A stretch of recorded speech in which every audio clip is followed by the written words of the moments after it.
সাগরের বুকে নীরবে দাঁড়িয়ে সবুজে ঘেরা এক নির্জন দ্বীপ সন্দ্বীপ।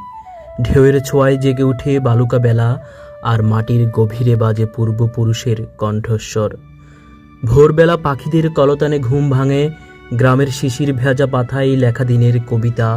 নৌকো ভেসে চলে নদীর বুক চিরে, স্বপ্নের মতো দীর্ঘ পথ পেরোয় পালের টানে। ধানের শীষে রৌদ্র হাসে, ঝিলিক দেয় সোনালি আলোয় শ্রমিকের ঘাম। আকাশের নীলতায় লুকিয়ে থাকে এক চেনা গন্ধ, এক চিরচেনা ভালোবাসা। বাড়ির উঠোনে নারকেল গাছে হেলে পড়ে রোদ, বাতাসে বাজে কাঁসার ঘণ্টা, নামাজের ডাক কিংবা মার কণ্ঠ। ঘরের কোণে চিরচেনা চৌকি, প্রবীণ দাদার চোখে জমে থাকা সময়ের কুয়াশা। প্রবাসে থাকা ভাইয়ের চোখে সন্দীপ এখনও আঁকা শিশির ধোয়া স্মৃতির পাতায়। ঈদে ফিরে না এলেও মন পড়ে থাকে আম গাছের নিচে অথবা পুকুর পাড়ে শৈশবের খেলার ঘোরে।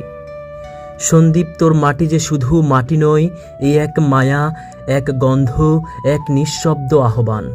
ঝড় জোয়ার দুর্যোগে ক্লান্ত হলেও তুই আমার চেতনায় ক্ষুধিত অহংকারের কাব্যখানি।